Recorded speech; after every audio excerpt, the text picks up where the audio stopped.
ഈശോ മിശിഹായിൽ വാത്സല്യഭാജനങ്ങളായ സഹോദരങ്ങളെ, വിശുദ്ധ പൗലോസ്ലീഹ റോമാക്കാർക്ക് എഴുതിയ ലേഖനം അധ്യായം 5 വാക്യം 20. പാപം വർദ്ധിച്ചിടത്ത് കൃപ അതിലേറെ വർദ്ധിച്ചു.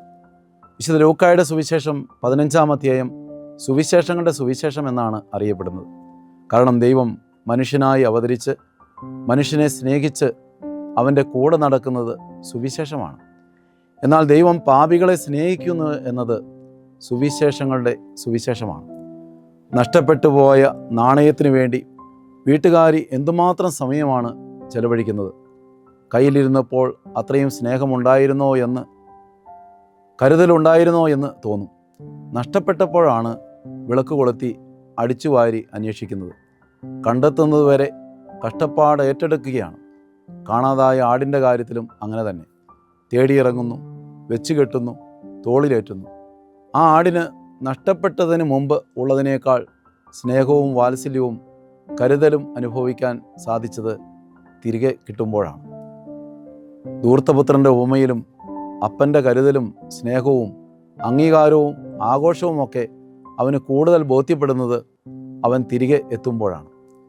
ഇതിനേക്കാൾ എത്രയോ വലുതാണ് ദൈവിക ഛായാസാദൃശ്യങ്ങളിൽ സൃഷ്ടിക്കപ്പെട്ട നമ്മളെയെല്ലാം പാപബന്ധനങ്ങളിൽ നിന്ന് രക്ഷിക്കുവാൻ വേണ്ടി യേശുക്രിസ്തു ഏറ്റെടുക്കുന്ന ത്യാഗം, പീഡാസഹനം, കുരിശുമരണം. പിശാച് നൽകിയ തെറ്റായ അറിവിലൂടെ പാപം ചെയ്ത് പർദീസ നഷ്ടപ്പെടുത്തിയ ആദ്യ മാതാപിതാക്കൾക്ക് ദൈവകൃപ ആവോളം നുകരുവാൻ സാധിച്ചു യേശുക്രിസ്തുവിലൂടെ. വിശുദ്ധ യോഹന്നാൻ്റെ സുവിശേഷം 3-ാം അധ്യായം 16-ാം തിരുവചനം തൻ്റെ ഏകജാതനെ നൽകുവാൻ തക്കവിധം അത്രമാത്രം ദൈവം ലോകത്തെ സ്നേഹിച്ചു.